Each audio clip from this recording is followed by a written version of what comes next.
आज की यह कहानी दीपावली से संबंधित है। भागवत पुराण में बताए अनुसार भगवान श्री विष्णु ने वराह अवतार धारण कर भूमि देवता को समुद्र से निकाला था। इसके बाद भूमि देवता ने एक पुत्र को जन्म दिया। उसका नाम भौम था।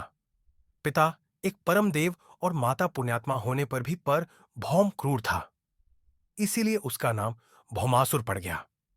वह पशुओं से भी अधिक क्रूर और अधर्मी था।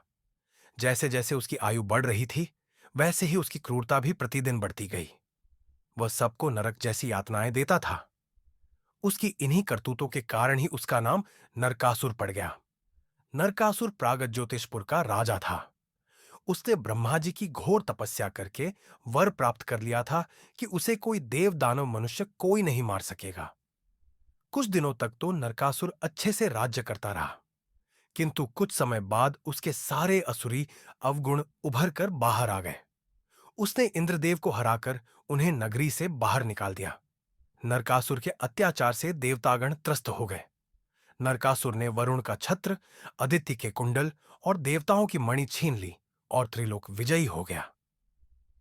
उसने पृथ्वी की सहस्रों सुंदर कन्याओं का अपहरण कर उनको बंदी बनाया और उनका शोषण करने लगा।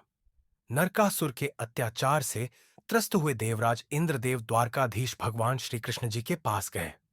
उन्होंने श्री कृष्ण से प्रार्थना की, हे श्री कृष्ण, प्राग ज्योतिषपुर के दैत्यराज भौमासुर के अत्याचार से देवतागण त्राहि त्राहि कर रहे हैं।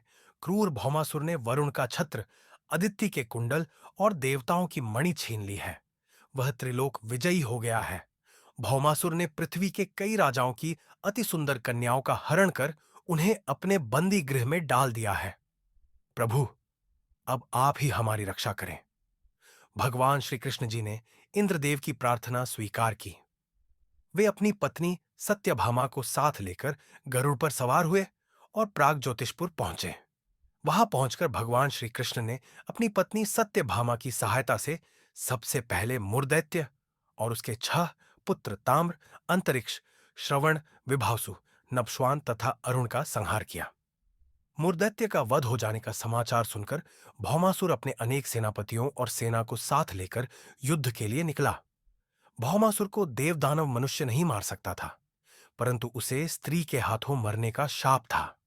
इसीलिए भगवान श्री कृष्ण जी ने अपनी पत्नी सत्यभामा को सारथी बनाया और घोर युद्ध में सत्यभामा की सहायता से उसका वध किया। उसे मारकर श्री कृष्ण जी ने अपने माथे पर रक्त का तिलक लगाया। अंत समय में नरकासुर ने भगवान श्री कृष्ण जी से कहा, आज के दिन जो कोई ब्राह्म मुहूर्त पर मंगल स्नान करेगा, उसे कोई भी दुख नहीं होगा। ऐसा वचन मुझे दीजिए।